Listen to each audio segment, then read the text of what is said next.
Let's see how powerful this template is. Going through a quick walkthrough of the features, we begin with a summary of the various features, important things which need to be highlighted, an explanation of the various sheets, which includes the input data, transactions, monthly budget, etc. We will see these in detail in a moment. Changing of the themes to customize it to your preferences and liking, as well as changing the currency to your preference. We look at the input data, the tab regarding regular transactions or daily transactions, your monthly budget, including graphs, your calendar, which ensures that you have a visual indication of the upcoming expenses and just so that you don't miss any, sinking funds, and the debt calculator. Let's look at one by one. Where select a start date. I would say maybe the 1st of January 23.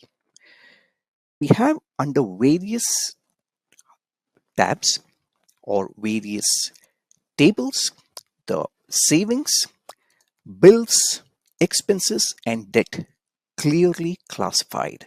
The school investments or emergency savings, retirement savings, so on and so forth. The deadline is important because this is something which will reflect in the calendar. Moving on, we see the transactions. These are pre-populated so that you have a fair idea about the various things you can expect. Let me for a moment look at deleting these entries, and maybe I say on 1st of January $100 for internet, the internet bundle.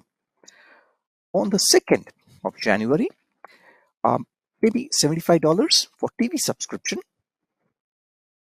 Netflix.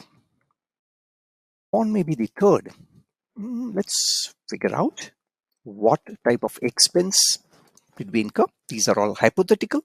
So electricity, maybe $175. On the 3rd itself, we additionally have something, say for example, shopping, $200 at the mall. We now realize that the total that we have spent from the 1st till 3rd of January adds up to $550. Not just this, we have provided you with drop downs, so it's easy for the user to just click rather than type them every month on month. In case you have something additional to input, you can of course edit it and include an additional category by clicking the edit button. Moving on, we get into the monthly budget, a very high level overview which talks about the income. Income comes in from your main job salary, side job, other income. The $7,750 comes in from this particular cell. $550, we just realized that it comes in from what we have just populated, comes in from the tab of transactions. Needless to say, $7,750 less $550 is $7,200 is the amount left. Need classification for income, savings, debt, the bills, the expenses, spending overview, and budget category. Let us look at the significance of the graphs where, say for example, under the debt, let me make a few drastic changes so you are able to figure out the changes. Keep an eye on the graph. So I changed the $100 to maybe $1,000. You see how the graph changes and brings in light the impact of the additional debt planned. The similar way, bills, the TV subscription, maybe I am not subscribing to television, so I drop it. Immediately the bills reduce over here. We have something in terms of actuals versus income as a donut chart as well as a pie chart.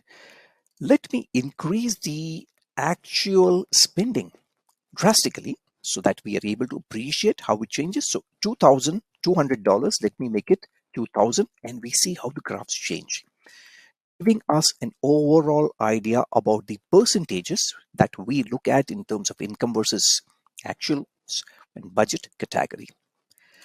My calendar, of course, is a visual indication of the upcoming expenses and the payments. On 5th, assuming we have the electricity. So it's a visual indication. I've just paid the electricity bill. I click, it's chucked off. A visual indication again that I need not be bothered about it again. Sinking funds. A total of $27,800 for sinking fund. How do they add up? The various things which we look over here. And all these, of course, are customizable. So the goal over here, the saved versus left sinking fund overview, gives a total highlight over here. So say, for example, we look at furniture and I put $20,000 for the furniture. Do you see how it impacts the overall sinking funds overview? In a similar manner, the vacation sinking fund amount 300, I just delete it, assuming, and move on. The graph changes. It gives a very high level overview of the contributions of the sinking fund to the overall things in terms of the expenses.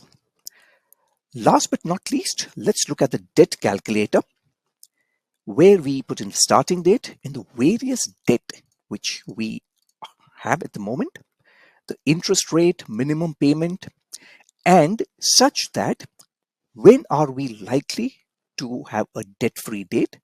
Where do these come in from? They come in from very simple but very detailed calculations, all of which, as we see, are customizable and showing you the total debts balance.